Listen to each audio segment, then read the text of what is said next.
ప్రభువును రక్షకుడైన యేసుక్రీస్తు వారి అతి శ్రేష్టమైన నామమునకు మహిమ కలుగును గాక. ఆమేన్. దేవుని యొక్క వాక్యమును ఒక పర్యాయము మనము ధ్యానం చేసుకుందాం. యెషయా గ్రంథము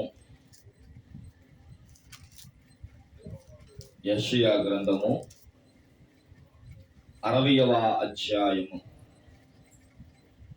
14వ వచనాన్ని ఒక పర్యాయము మనము జ్ఞాపకం చేసుకుందాం. యెషయా గ్రంథము 60వ అధ్యాయము 14వ వచనం. నిన్ను బాధించిన వారి సంతానపు వారు నీ ఎదుటకు వచ్చి సాగిల పడుదురు. నిన్ను తృణీకరించిన వారందరూ వచ్చి నీ పాదముల మీద పడుదురు. యెహోవా పట్టణమనియు ఇశ్రాయేలు పరిశుద్ధ దేవుడని సియోననియు నీకు పేరు పెట్టబడును. చదవబడిన వాక్యమును మనము పరిశీలించిన వారమైతే యెషయా గ్రంథమును మనము ధ్యానము చేయుచున్నాము. యెషయా గ్రంథము 66 పుస్తకాలు కలిగిన అధ్యాయములు కలిగిన గ్రంథము. యెషయా గ్రంథాన్ని చిన్న బైబుల్ లేదా మినీ బైబుల్ అని పిలుస్తారు. యెషయా గ్రంథములోని అనేకమైన ప్రవచనములు, వాగ్దానములు మనం చూస్తూ ఉంటాం. దేవుడు ఈ మార్చి నెల 1వ తారీఖున మనకు ఈ వాగ్దానమునిచ్చాడు. ఇక్కడ దేవుడు మనకిచ్చిన వాగ్దానములు చాలా ఉన్నాయి. ఒక్కొక్కటి వివరించుకుంటే 5 వాగ్దానాలు ఈ ఒక్క వచనంలో ఉన్నాయి. దీన్ని ఎలా తీసుకోవచ్చంటే, నిన్ను బాధించు వారి సంతానపు వారు నీ ఎదుట సాగిల పడుతురు. ఇది మొదటి వాగ్దానం. నిన్ను తృణీకరించిన వారందరూ వచ్చి నీ పాదముల మీద పడుదరు. ఇది రెండో వాగ్దానం. యెహోవా పట్టణమని నీకు పేరు పెట్టబడును.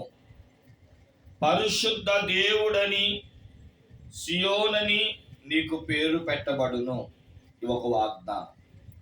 కాబట్టి ప్రియమైన దేవుని బిడ్డలారా, బైబిల్ గ్రంథములో దేవుడు వాగ్దానములు ఇచ్చినవి కొన్ని వేల వాగ్దానాలు ఉన్నాయి. 6,000కు పైగా వాగ్దానములు ఉన్నాయని, కొన్ని మనుషులకి ఇచ్చిన వాగ్దానాలు కూడా ఉన్నాయి. అయితే మనం చదువుకున్న ప్రతి నెల 1వ తారీఖున వాగ్దాన సందేశములో ఇక్కడ కొంతమంది ప్రజలు కనబడుతున్నారు. మనం చదువుకుంటే 1 బాధించేవారు, 2వది తృణీకరించేవారు, 15వ వచనం కూడా చదివితే విసర్జించేవారు, ద్వేషించేవారు, ఇలాగా చాలా రకాలైన మనుష్యులను మనం చూస్తున్నాం. మన ఎదుటకు కూడా ఇట్టి ప్రజలు కనబడుతూ ఉంటారు. అయితే గమనించండి, నిన్ను బాధించు వారి సంతానపు వారు నీ యొద్దకు వచ్చి సాగిల పడుతురు. నిన్ను తృణీకరించు వారందరూ వచ్చి నీ పాదముల మీద పడుదురు. ఎవరు తృణీకరిస్తున్నారు? ఎవరు పాదాల మీద పడతారు? ఎవరు బాధించబడుతున్నారు? ఎవరి సంతానము నీ కాళ్ళు పట్టుకుంటుంది? వంటి వాగ్దానములు మనం ఎన్నో ధ్యానించవచ్చు. ఈ బాధించేవారు, తృణీకరించేవారు పాదముల మీద సాగిల పడతారు, లేదా వారు నీ పాదములు పట్టుకుని వారు నీ పాదాల మీద పడతారనే విషయాన్ని తెలియజేస్తున్నారు. ఈ మాటలు చదువుతూ ఉంటే బైబిల్లో కొంతమంది భక్తులు మనకి కనబడుతూ ఉంటారు. ఏసేపు ఒకానొక సమయములో నేను దర్శనము చూశాను అన్నా, ఈ దర్శనములో మీ 11 మంది నా కాళ్ళ మీద పడి నమస్కారం చేసినట్లు ఉంది అని అంటే, ఎరా కలలగనేవాడా, మేమొచ్చి నీ కాళ్ళ మీద పడతామా అని చెప్పి అతని కాళ్ళు చేతులు కట్టి బావిలో పడేశారు. నీళ్ళ లేని బావి, మట్టి బావిలో. అయితే పెద్దవాడు సలహా మేరకు పడివేస్తే మనకేమొస్తుంది? ఇదిగో ఈ ఐగుప్తీలకు మనం అమ్మి వేద్దామని చెప్పి 30 వెండి నాణములకు అమ్మి వేసినట్లుగా చూస్తాం. తర్వాత పోతీఫర్ ఇంటికి వెళ్తాడు, అక్కడ అమ్మివేయబడతాడు, తన భార్య చేత శోధించబడతాడు, చెరసాల్లో పడతాడు.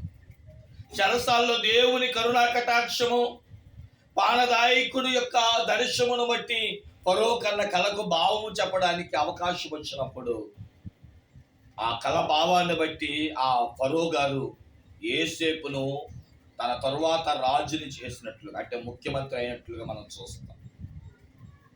7 సంవత్సరములు విస్తారమైన ధాన్యమును కూర్చుకున్న ధాన్యమును బట్టి 7 సంవత్సరాల కరువులో అన్నదమ్ములు వచ్చి యోసేపు అని తెలియక కాళ్ళ మీద పడతారు. ప్రియమైన దేవుని బిడ్డలారా, ఎవరైతే బాధించారో, ఎవరైతే తృణీకరించారో వారు వచ్చి పాదముల మీద పడినట్లుగా మనం చూస్తున్నాం, సాష్టాంగ పడినట్లుగా మనం చూస్తున్నాం. అలాగే భక్తులైన దావీదు జీవితంలో కూడా షిమ్యా అనేతుడు వాడు చీపోనని ఒకసారి అని మళ్ళీ తిరిగి కాళ్ళ దగ్గరికి వచ్చి, అయా మమ్మలను క్షమించు, నీవే మహారాజువి అంటాడు. దానియేలు గారి జీవితంలో కూడా మనం చూడొచ్చు. అంత మాత్రం ఎందుకు, మన సృష్టికర్త అయిన యేసు క్రీస్తు వారి యొక్క జీవితంలో కూడా మనం చూడవచ్చు. అయితే నువ్వు తృణీకరించబడుతున్నావా, బాధించబడుతున్నావా, ద్వేషించబడుతున్నావా, విసర్జించబడుతున్నావా నాకు తెలియదు, కానీ దేవుడు ఒక్క మాట బట్టి మీతో చెప్పమన్నాడు.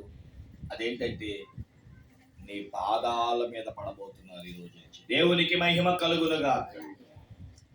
నేనంటాను, నీ పాదాల మీద పడడానికి అసలు నీ పాదాలు ఏమైనా గొప్పవా? నీ పాదాల మీద జనులు పడాలి అన్నా, నమస్కరించాలి అన్నా నువ్వు విలువైన వ్యక్తిగా ఉండాలి. నువ్వు తృణీకరించవచ్చు, ఈరోజు నువ్వు బాధింపబడవచ్చు, కానీ దేవుని వాక్యం ఈరోజు ఏమన్నా చెప్పబడుతుందంటే, జనులు నీ పాదముల మీద పడాలన్నా, నీ ఎదుట సాష్టాంగ పడాలన్నా నువ్వు విలువైన వ్యక్తివైతే. ఇంకో మాట చెప్తాను మీకు బాగా అర్థమైనట్లుగా.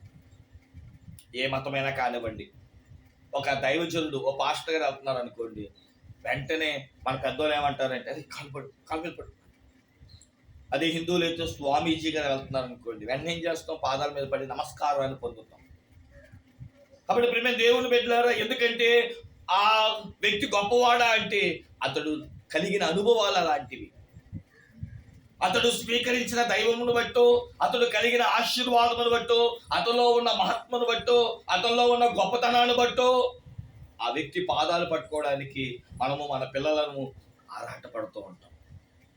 అయితే అలా అని చెప్పి నేను పాదాల మీద పడమని నేను చెప్పట్లేదు, కానీ అబ్రహాము ఆదికాండము 18వ అధ్యాయములో సాష్టాంగపడి దేవునికి నమస్కారము చేశారు. అయితే ఇక్కడ నీ పాదాల మీద పడేది జనులు నీ పాదాల మీద పడతారని, మనం ఏదో గొప్ప అవ్వాలని కాదు, కానీ ఇక్కడ నా మీద కాళ్ళ మీద పడనని చెప్పట్లేదు. ఎందుకంటే దేవుడు కూడా ప్రకటన గ్రంథం 1వ అధ్యాయంలో కూడా దూత పాదాల మీద పడ్డాడు అపోస్తులుడైన యోహాను. అప్పుడు దూత అంటుంది కదా, నేను నీమంటి మనుషుడిని. కొర్నేలితో పాటు ఉన్న కుటుంబ సభ్యులు అపోస్తుల కార్యం 10వ అధ్యాయంలో పేతురు కాళ్ళ మీద పడుతుంటే, అయ్యా నా కాళ్ళ మీద పడద్దు, నేను ఒక మనుషుడు. మనుషుల పాదాల మీద పడకపోవచ్చు, కానీ పాదాలు పట్టుకునే స్థాయికి శత్రువులను తీసుకుని వస్తాడు. ఇది నీ శత్రువులు ఎదుటి, నీ శత్రువులు నిన్ను బాధించువారు, నిన్ను తృణీకరించువారు నీకు సాష్టాంగ పడుతురు, నీ పాదముల మీద పడుతురు అని వాక్యం సెలవిస్తుంది. అయితే బైబిల్ గ్రంథములో పాదాలు గురించిన విషయాలు ఉన్నాయి. ఈ నెలలో పాదశుద్ధి కూడా ఉంది. పాదాలు కడిగి మీకు ప్రభు బల్లారాధన కూడా మరి ఇంచుమించు ఈ నెలాఖరులో పాదశుద్ధిని మనం చూస్తూ ఉంటాం. యేసు క్రీస్తు ప్రభు వారే నడుములకు తువాలు కట్టుకొని శిష్యుల పాదాలు కడిగారు. అలా అని చెప్పి పడలేదు, అది మాదిరిని చూపిస్తుంది. పాదశుద్ధి మనందరి జీవితంలో తగ్గింపును చూపిస్తే, కానీ ఈరోజు వాగ్దానం ఏంటో తెలుసా? నీ శత్రువులు నీ పాదముల మీద పడుదురు. అయితే ఈరోజు నీ పాదాలు ఎలా ఉండాలి అంటే, పాదము దేని చూపిస్తుంది అంటే నడకను చూపిస్తుంది, ప్రవర్తన చూపిస్తుంది. చాలాసార్లు నేను విన్నాను, చూశాను కూడా. మన పిల్లలు పుట్టిన తరువాత అడుగులు వేయడం మొదలు పెడితే ఏం చేసేవారు? ఒకప్పుడు, ఇప్పుడు లేదు, రేటు తగ్గింది, కానీ ఒకప్పుడు ఏం చేసేవారు? అరుసుల మీద నడిపించేవారు. అంతేనా? అరుసులేసి లైన్ కాక 10 దాని మీద పిల్లోడు నడవాలి అని చెప్పి నడిపించేవారు. తర్వాత అందరికీ అరుసులు పంచేవారా లేదా? మర్చిపోయి ఇప్పుడు అలవాటు తగ్గిపోయింది లేదు. ఎందుకని? నడక నడవడిని చూపిస్తుంది. కాబట్టి ప్రియమైన దేవుని బిడ్డలారా, నువ్వు ఎలా ఉంటే జనులు నీ పాదముల మీద పడతారో, బైబిల్ గ్రంథంలో కొన్ని పాదాలను గురించిన మాటలు పరిశుద్ధ గ్రంథంలో ఉన్నాయి. ఎవరి పాదాల మీద తృణీకరించబడిన వారి చేత బాధించబడిన వారి పాదముల మీద దేవుడు పడేటట్లు చేస్తాడు. నీ పాదాలు ఎలా ఉంటే ఈ వాగ్దానము నీ జీవితంలో స్వతంత్రించుకుంటావు. ఒక 3 విషయాలు చెప్పి నేను ముగించేస్తాను. చదువుదాము. ప్రకటన గ్రంథము 3వ అధ్యాయము. ప్రకటన గ్రంథము 3వ అధ్యాయము 8, 9 వచనాలు చదువుకుందామండి.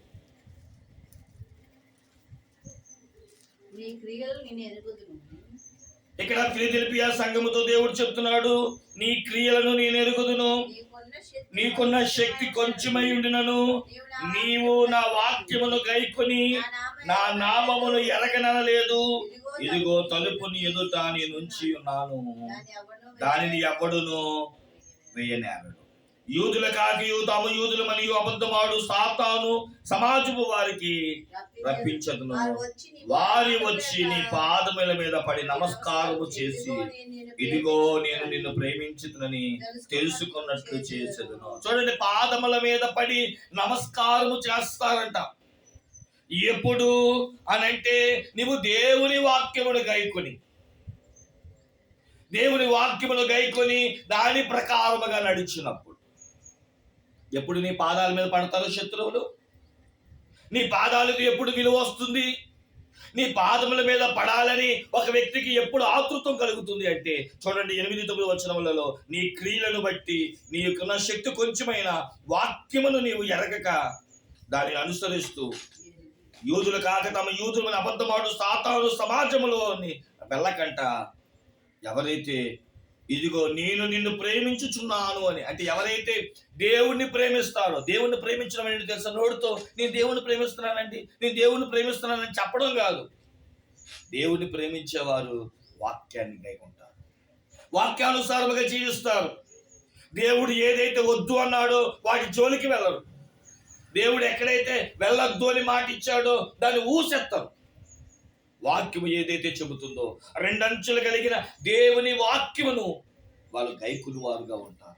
ఇప్పుడు చెప్పండి, వాక్యానుసారంగా నువ్వు జీవించగలిగితే, నువ్వు బాధించబడే వాడువైనా, నువ్వు తృణీకరించబడిన వాడువైనా, నువ్వు ఎంత అల్పుడు అయినా సరే ఈ వాక్యానుసప్పుగా మనం నడుచుకోవాలి. కానీ ఈరోజు ఎలా ఉంది? యాకోబు పత్రిక 1వ అధ్యాయము 23, 24 వచనాలు మనం చదివితే, యాకోబు పత్రిక 1వ అధ్యాయము 23, 24 వచనములో దేవుని వాక్యమును దేవుడు అద్దముతో పోల్చి మాట చెప్తున్నాడు. ఏమనో తెలుసా? చూడండి, ఎవడైనను వాక్యమును వినువాడయుండి మనం చూడండి, దాని ప్రకారము ప్రవర్తింపని వాడైతే వాడు అద్దములో తన సహజ మొహమును చూసుకొని మనుష్యుని పోలి ఉన్నాడు. వాడు తనను చూచుకొని అవతలకు పోయి దాని ఎట్టివాడు వెంటనే మర్చిపో. ఈరోజు ప్రభు క్రైస్తవ స్వభావం, ఎన్ని వాగ్దానాలు ఇవ్వబడినా బాధించబడుతున్నా, తృణీకరించబడుతున్నా, ఎందుకు మన పాదముల మీద పడేటట్లుగా జనులను దేవుడు చేయలేకపోతున్నాడంటే ముందు మన బుద్ధి ఎలా ఉందో చూడండి సార్. ఇంకో మాట చెప్పమంటారా, మీరు నన్ను కఠినంగా అనుకున్నా తొండ ముదిరి ఓసరి విల్లు అయిద్దంట, అంతేనా? తొండ ముదిరితేనే. కానీ మనము దేవుళ్ళు ముదరాలి, ఎదగాలి. కానీ తొండ ముదిరి ఓసరి విల్లైనట్లుగా, ఓసరి విల్లు వేషాలేంటో తెలుసుగా మీకు, నేను చెప్పాలా? చెట్లలోకి వెళ్తే పచ్చగాను, ఏమండి, ఎక్కడ వేయాల్సిన రంగులు అక్కడ వేస్తుంది, అంతే కదా? ఓసరి విల్లు బుద్ధి ఏంటి? ఎక్కడ ఎలా రంగులోకి మారాలో ఆ రంగులోకి మారిపోద్ది. తాగుబోతుల మధ్య తాగుబోతులుగా మారిపోతాడు, తిరుగుబోతుల మధ్యగా తిరుగుబోతులుగా మారిపోతాడు, వ్యసనక్రాంతుల మధ్య వ్యసనక్రాంతులు అవుతాడు. ఆదివారం వస్తే నడిపించు నావా అంటూ గుళ్ళోకి వచ్చి ప్యాకెట్ ఆడేది ఈయనే, సినిమాలు చూసేది ఈయనే, అబద్ధాలు ఆడేది ఈయనే, వ్యభిచారాలు చేసేది ఈయనే, గుళ్ళోకి వచ్చి ప్రార్థించేది. ఓసరి వెళ్ళి బుద్ధి ఏంటి? రంగులు మార్చడం. మనం కూడా ఏమండి వస్త్రములు మార్చినంత ఈజీగా బుద్ధి మారిపోతుంది. అందుకే దేవుడు కూడా మనం ఏం చేయలేకపోతున్నాడు. అయ్యో, నీ జనులు వచ్చి నీ పాదముల మీద పడవలసిన స్థాయిలో నువ్వు ఉండవలసిన నీవు, అనేకులు నీ పాదాలు పట్టుకోవలసిన నీవు, అనేకులు నీ పాదాలు పట్టుకోవడానికి దేవుడు చేయాలనుకుంటే మనం మట్టిగా కాళ్ళు ఎగరేస్తున్నాం. ద్వితీయోపదేశ కాండము మన లక్షణం ఏంటో ఇక్కడ పరిశుద్ధాత్మ దేవుడు వివరించాడు. ద్వితీయోపదేశ కాండము 32వ అధ్యాయము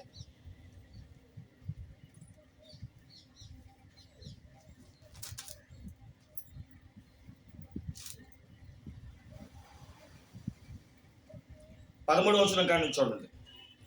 భూమి యొక్క ఉన్నత స్థలము మీద వాణ్ణి నెక్కించును, పొలముల పంట వానికి తినిపించును, కొండ బండ నుండి తేనెయు చెకుముకు రాతి నుండి నూనెయు అతనికి జుర్రించెను. ఆవు, మజ్జిగ, గొర్రె మేకల పచ్చి పాలు, గొర్రె మేకల పువ్వులు, భాషను, పొట్టేలను, మేకలను, గోధుమలను, మెరకల సారమును నీకు ఇచ్చెను. నీవు త్రాగిన మద్యము, ద్రాక్షారసము.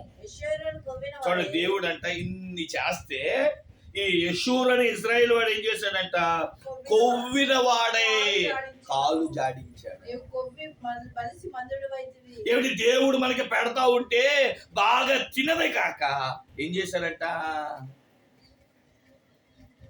అనొచ్చలేదే మాట, తల్లి పాలు తాగి తల్లి రొమ్మునే గుద్దినట్టుగా అయిపోయింది కదా. కాబట్టి ఇప్పుడు మేము దేవుని బలం సంపాదించుకున్నాం కదా, ఇక ఏం చేస్తాడంటే తల్లినే తందం మొదలెడతాడు. దేవుడు నీ జీవితంలో దేవుణ్ణి ప్రేమించాను అని మాట చెప్పడం కాదు, దేవుణ్ణి ప్రేమించాను అన్నప్పుడు వాక్యాన్ని గైకునేవాడిగా ఉండాలి, వాక్యానుసారంగా జీవించేవాడిగా ఉండాలి, వాక్యమును విడిచిపెట్టక.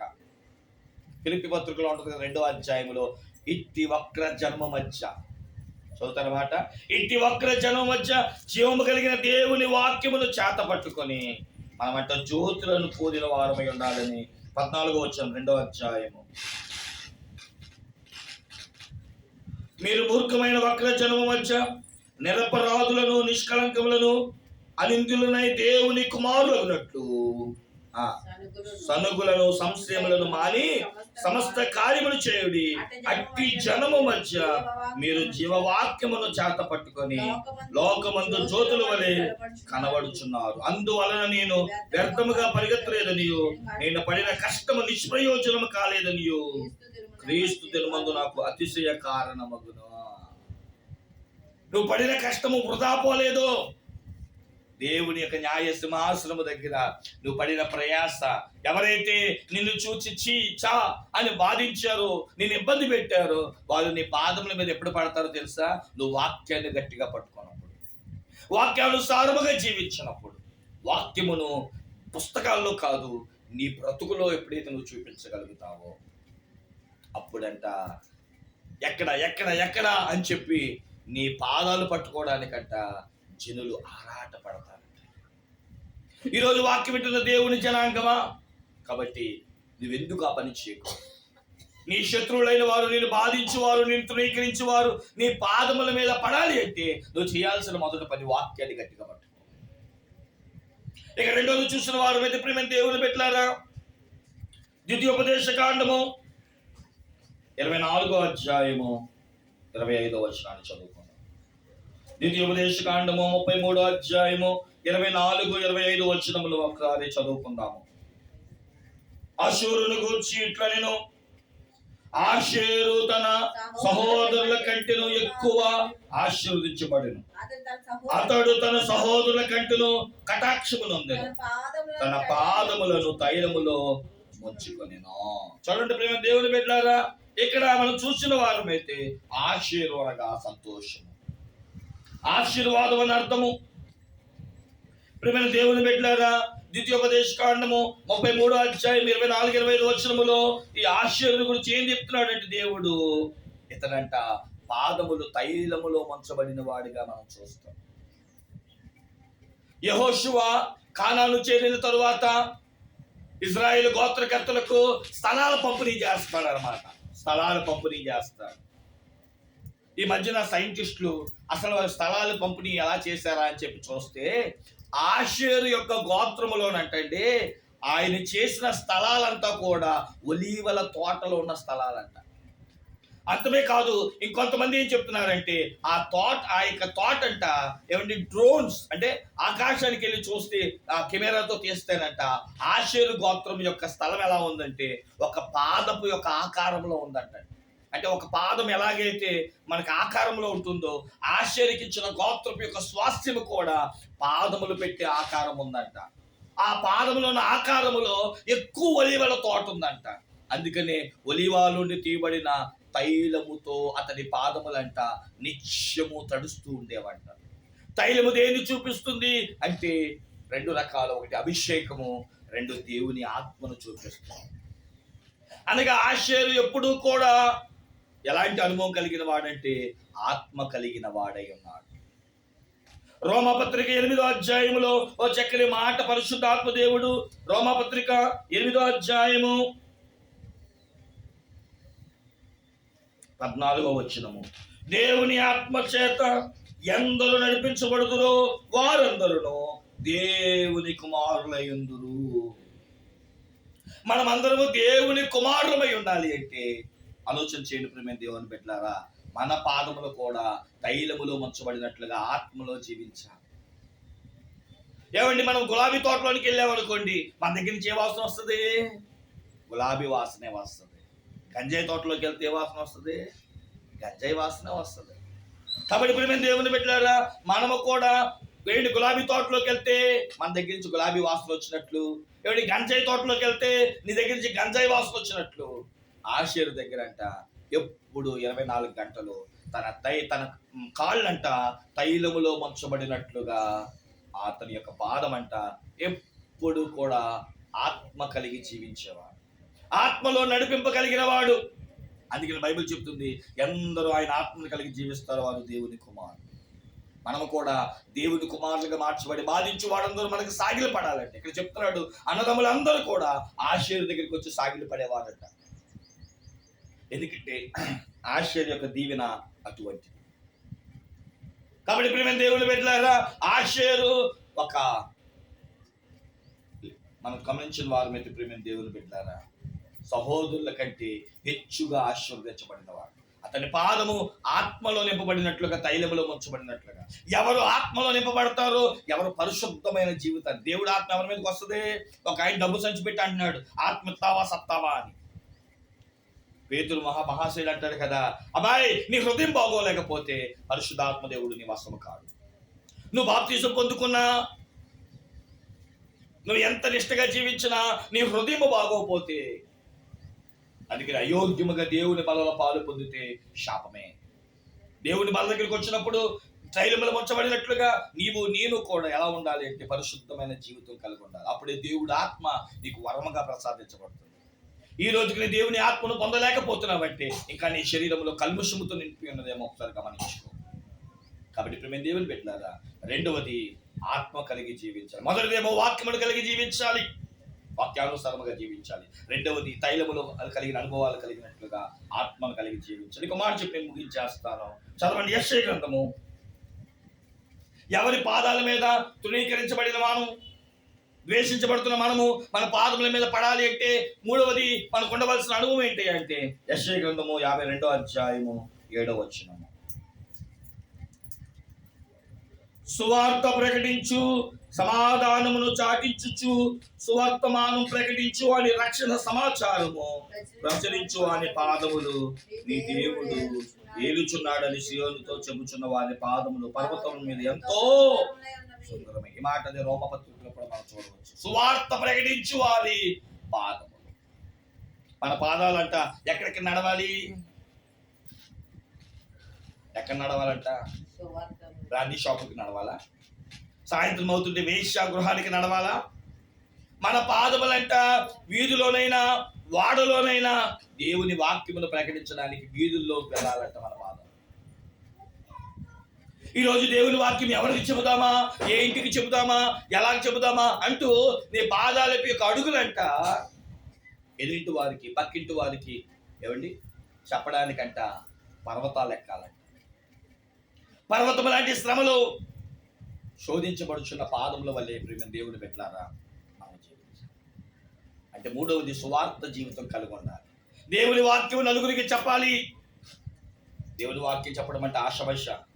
చీ అంటారు, తిడతారు, అవమానిస్తారు. అయినా క్రీస్తు గురించి నిందలు భరిస్తున్న పాదాలంట పర్వతం మీద ఎలా ఉంటాయంటే సుందరముగా ఉంటాయి.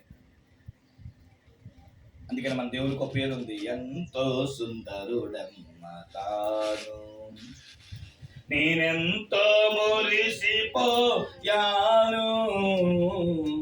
ఎంతో సుందరుడమ్మ తాను. అందుకని అపోస్తలుడు పౌలు ఎఫెసు సంఘంతో అంటాడు 6వ అధ్యాయంలో ప్రియమైన దేవుని బిడ్డలారా, మనము సర్వాంగ కవచములు ధరించినప్పుడు పాదముల కంట సువార్త అనే జోడిని ధరించాలని. చూడండి ఎఫెసీయులకు రాసిన పత్రిక 6వ అధ్యాయము, ఎఫెసీ పత్రిక 6వ అధ్యాయము 15వ వచనము చదివితే, పాదములకు సమాధాన సువార్త వలనైన చిత్త మనస్సును జోడును తొడుపుకుని నిలవబడుడి. మన పాదముల కంటే ఏముండాలి? సమాధాన స్వార్థ వలనైన సిద్ధ మనస్సు. నీ మనసు ఎప్పుడూ కూడా ఒక సువార్తను ప్రకటించడానికి సిద్ధముగా ఉండాలంట. దాన్ని నీ పాదములతో పోల్చి నీ పాదములకు సమాధానమైన సువార్తను ప్రకటించే అనుభవంలో ఉండాలంట. నేను ముగింపులోనికి వచ్చేస్తున్నాను. ఎవరి పాదాల మీద నువ్వు దూషించబడుతున్నా, ద్వేషించబడుతున్నా, నీ పాదముల మీద సాగిల పడాలన్నా, నీ పాదములు పట్టుకోవాలన్నా నేను ధృవీకరించేవారు ఒకటి వాక్యాన్ని విని కైకున్న వారుగా మనం ఉండాలి. రెండవది దేవుని యొక్క ఆత్మలో నడిపింపగలిగిన జీవితం కలిగి ఉండాలి. మూడవది సువార్త జీవితం కలిగి ఉండాలి. యేసుక్రీస్తు ప్రభు వారు కూడా నీ కొరకు నా కొరకు కల్వరి శిలువపై ప్రాణం పెట్టి శరీరమును నీకు అందిస్తూ ఆయన రక్తములు నీ కొరకు దారపోసినది. నేను కూడా సర్వలోకమునికి వెళ్ళి సువార్తను ప్రకటించాలని, సర్వమతం వారికి దేవుని వాక్యమును అందించాలని.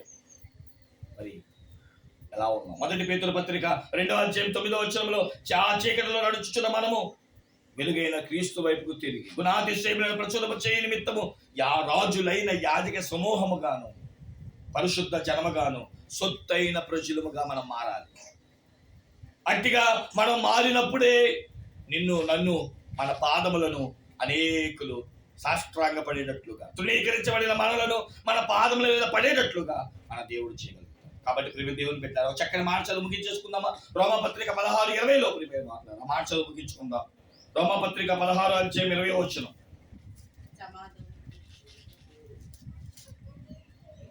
సమాధానకర్తయగు దేవుడు సాతానును మీ కాళ్ళ కింద శీఘ్రముగా చితకు త్రొక్కాను. ఎప్పుడైతే మనం మోకాళ్ళ మీదకి వెళ్తాం, ప్రార్థనా జీవితం కలిగి ఉంటాము. ఇక 4వది, ఎవరి ప్రార్థనా జీవితం కలిగి ఉంటారు?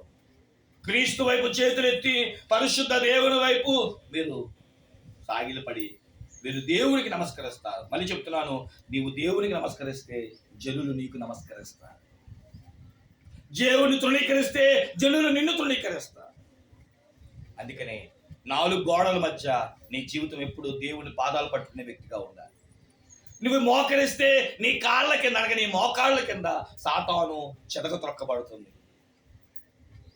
సాతాను తంత్రాలు, సాతాను యొక్క మంత్రములు, సాతాను యొక్క ప్రయోజనములు మనం ఎరిగిన వారు ఎడినట్లు ఎప్పుడు ఎల్లప్పుడూ మోకాల జీవితం కలిగిన అనుభవాలు మనలో ఉండాలి. నువ్వు మోకరిస్తే జనులు నీ ఎదుట మోకరిస్తారు.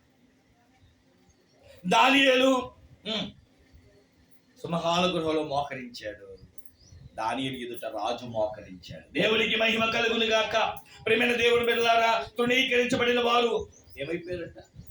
సింహాల బోన్లో పడవేయబడ్డారు. ఒక మాట చెప్పి నేను ముగించేస్తున్నాను. నువ్వు బాధించబడుతున్నావో తృణీకరించబడుతున్నావో నాకు తెలియదు, కానీ ఈ 4 అనుభవాలు నువ్వు కలుగుండు. వాక్యాన్ని గైకొను, ఆత్మలో నడిపింపు కలుగుండు. 3వది స్వార్థ ప్రకటించు, ప్రార్థనా జీవితం కలుగుండు. ఈ 4 అనుభవాలు ఏ క్రైస్తవ జీవితంలో కలుగుంటాడు వారి యొక్క పాదముల మీద బాధించబడుతున్నా, తృణీకరించబడుతున్నా, నిన్ను కాదు అనుకున్న వారు నీ పాదాల మీద పడబోతున్నారు. అది దళిత దీవెనాశీర్వాదము. దేవదేవుడు మనకు, మన కుటుంబాలకు, మన పరిచర్యకు ఈ మార్చిన వాగ్దాన సందేశం అనుగ్రహించును గాక. తలవంచని ప్రార్థన చేసుకుందాం.